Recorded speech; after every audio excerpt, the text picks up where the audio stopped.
Pendant qu'on récolte les questions et qu'on les peut-être on les groupe simplement, il y a une demande de renseignements. On me dit qu'est-ce que vous avez parlé d'une école là, du Rocher. Bon, qu'est-ce que c'est?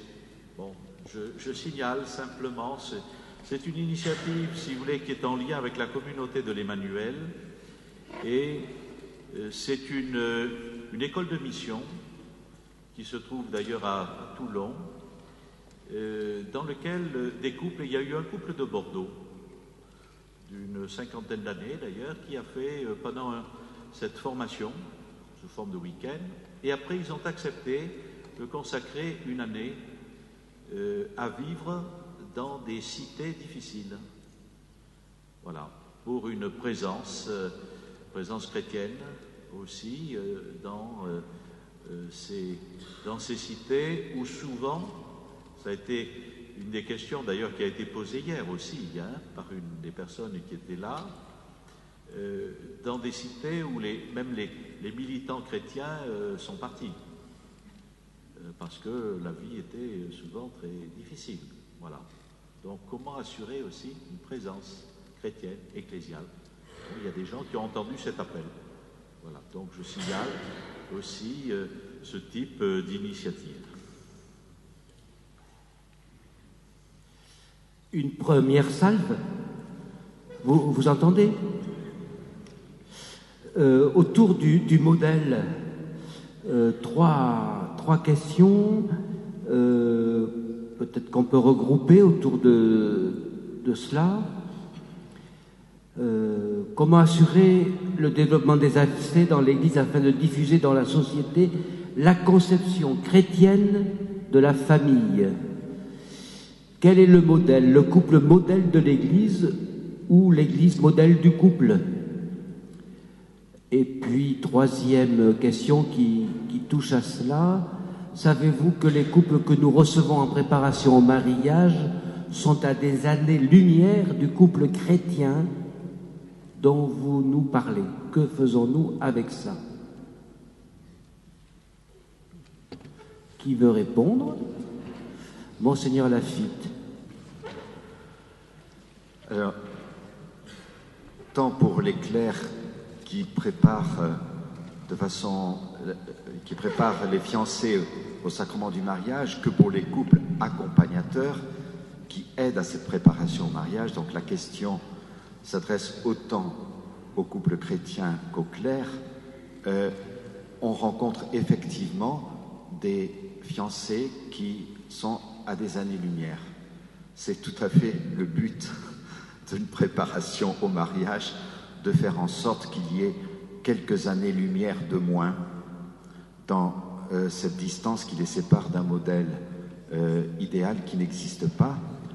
Mais je dirais que dans ces actions qui s'étalent sur parfois plusieurs mois, et c'est souhaitable de prendre aussi le temps de les écouter, chacun, leur histoire personnellement, de les écouter aussi ensemble, eh bien, il faut évidemment ne pas se fixer avec terreur sur l'abîme des années-lumière, mais il faut aussi faire confiance, d'une part, à la bonne volonté des gens et à l'ouverture du cœur quand elle est favorisée par un véritable accueil, et d'autre part, sur la grâce de Dieu qui participe déjà lui-même à la préparation au mariage. Les clercs et les couples accompagnateurs ne sont pas seuls dans ce domaine aussi. Et au-delà de cela, eh bien, on fait ce qu'on peut, comme on peut. Je crois que c'est tout ce qu'on peut dire sur cette question. Simplement, l'invitation, si vous voulez, je crois, aujourd'hui à trouver une parole qui dise à la fois le projet qui est celui d'un couple chrétien, l'idéal aussi auquel le Christ nous invite, l'accompagnement du Seigneur et l'enjeu de ce qui peut être vécu dans cette vie de couple par rapport à la tentation, si vous voulez, du silence. Moi, ce qui me frappe, c'est en particulier, on en discutait avec les catéchistes, c'est un certain nombre n'osent plus du tout parler de ces questions du couple ou de la famille ou du mariage.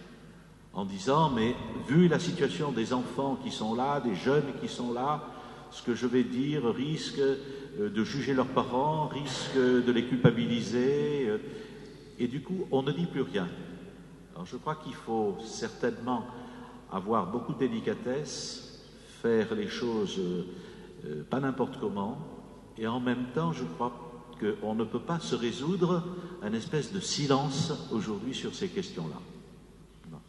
Alors il y a une question qui était posée, là on nous a dit, mais vous n'avez pas parlé quand même de la place de la mère au foyer. Les psaumes en font largement l'apologie. Aurait-on peur d'en parler même dans l'Église catholique? Alors je ne sais pas. Femme au foyer.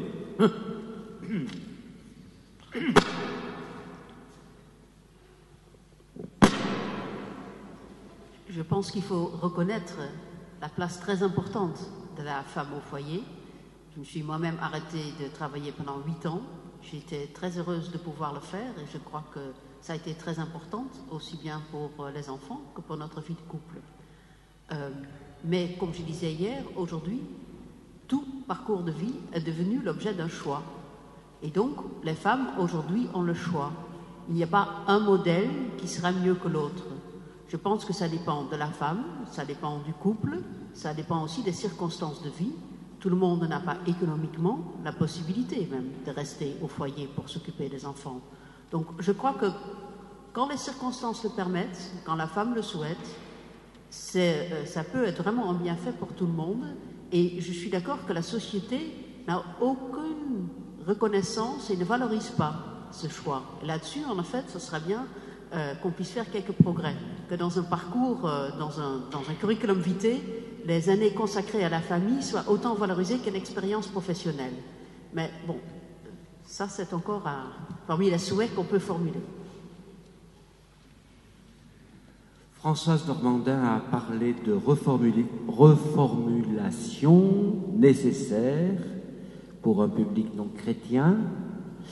Pouvez-vous nous donner des exemples? Et puis, peut-être associer à cela, comment réaliser la mission du couple dans le monde au plan politique? Vous avez parlé des engagements professionnels et autres. Sur le... Ce n'est pas bon de remettre le micro. Sur la reformulation, un exemple qui me venait quand on vient de me glisser la question à l'oreille, nous disons, il n'est pas bon de séparer ce que Dieu a uni. Je suis entièrement d'accord. Je le dis sur la place du marché.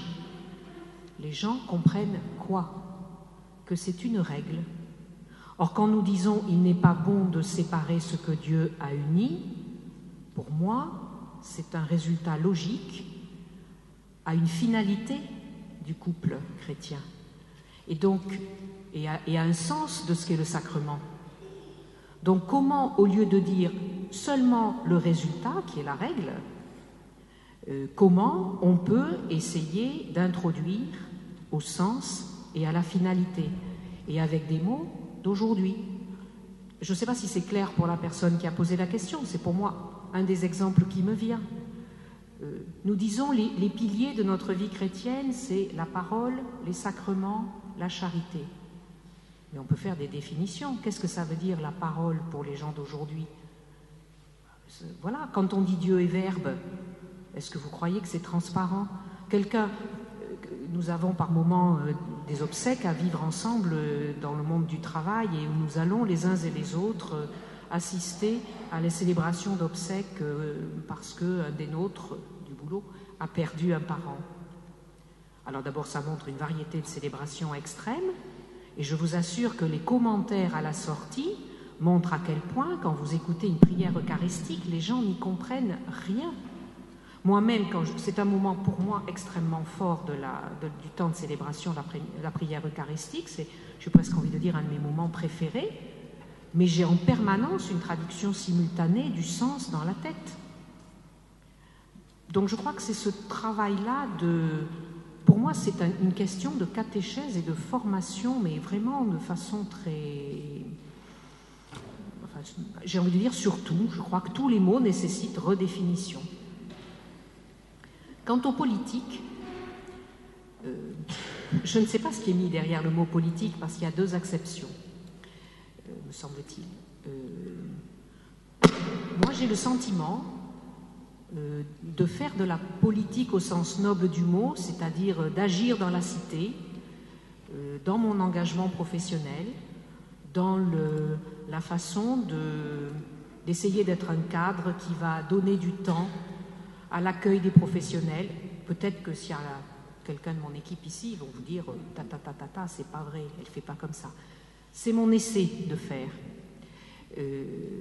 Donner du temps, essayer de tricoter par rapport aux enjeux de l'institution, comment on permet de faire un vrai travail de ressources humaines. Nous avons des directions des ressources humaines qui sont souvent des lieux de gestion des feuilles de salaire.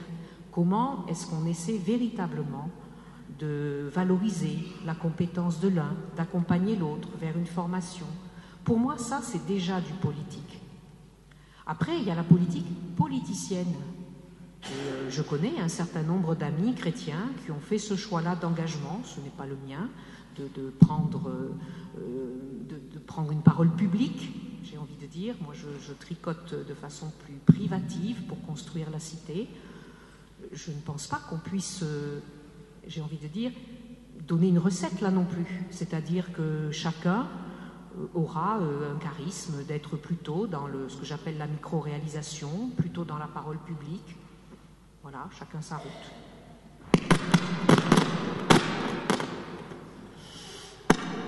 C'est le bruitage pour les transitions entre les questions. Vous avez compris, c'est quelques questions autour du divorce. Y a-t-il des statistiques sur le nombre des divorces chez les couples chrétiens par rapport à la moyenne nationale? Demande quelqu'un. Quelqu'un qui évoque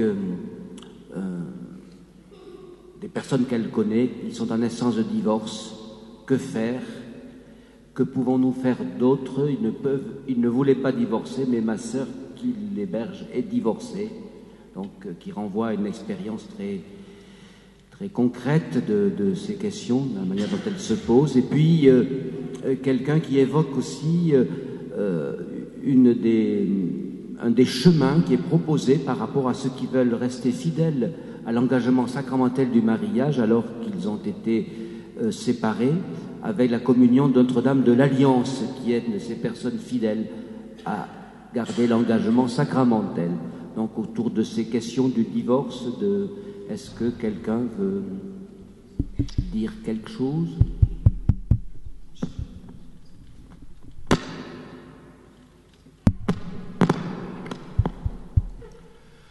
Les couples chrétiens et les couples catholiques sont aussi touchés par le divorce. C'est une réalité et une blessure qui touche beaucoup de personnes, enfin qui touche un certain nombre de couples, y compris dans les couples chrétiens. Toutefois, malheureusement, je n'ai pas les chiffres ici parce que c'est une étude qui est parue cette année dans un institut de sondage qui n'est pas français mais qui touche un pays européen voisin.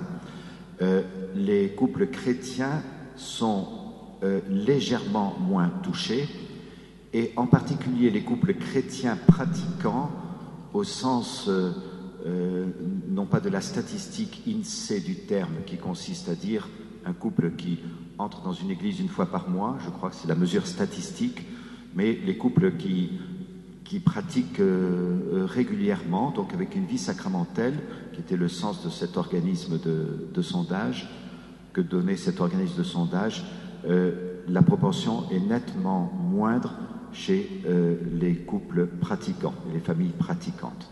Cela dit, c'est une blessure qui touche chacun.